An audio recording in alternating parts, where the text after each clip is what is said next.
በዮርዳኖስ በረሃ ለ40 ዓመታት በጸሎት ተወስኖ የኖረውና የተመኛትን አገር ለማየት ሌት ተቀን ይማጸን የነበረውን የቅዱስ ዞሲማስን አስደናቂ ጉዞ ዛሬ እናያለን።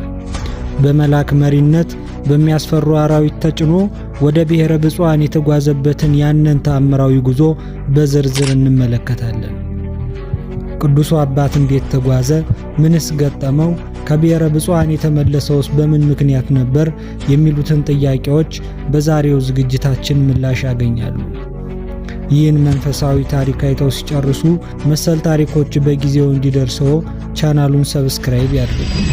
ይህ ቪዲዮ ለሌሎች የሚደርስ ዘንድ ላይክ በማድረግ ይጀምሩ።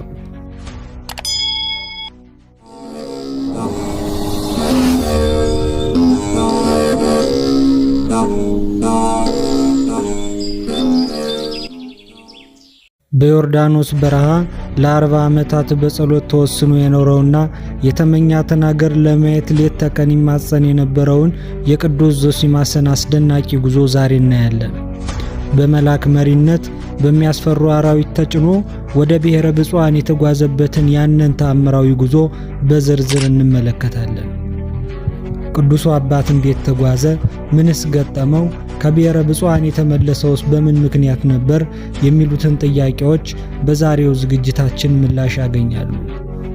ይህን መንፈሳዊ ታሪክ አይተው ሲጨርሱ መሰል ታሪኮች በጊዜው እንዲደርሰው ቻናሉን ሰብስክራይብ ያድርጉ። ይህ ቪዲዮ ለሌሎች የሚደርስ ዘንድ ላይክ በማድረግ ይጀምሩ።